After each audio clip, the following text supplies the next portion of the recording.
जिंदगी में दुख भी जरूरी है, क्योंकि यही हमें मजबूत बनाता है। आंसू बहाना कोई कमजोरी नहीं, ये तुम्हारी सच्चाई का सबूत है। जब सब लोग तुम्हारे खिलाफ खड़े हों, तब खुद को संभालना ही असली हिम्मत है।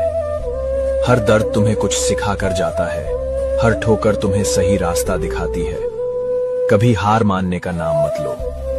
याद रखो, तूफान के बाद ही आसमान साफ होता है। जब दुनिया तुम्हें तोड़ने लगे, तो खुद को जोड़ने का तरीका ढूंढो।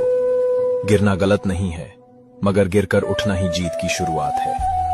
लोग तुम्हारे आंसू नहीं देखेंगे, मगर तुम्हारी मुस्कान की कहानी सब सुनेंगे। इसलिए खुद को इतना मजबूत बनाओ कि दुख भी शर्मिंदा हो जाए। जो दर्द आज दे रहा है, वही कल तुम्हें कामयाब बना देगा।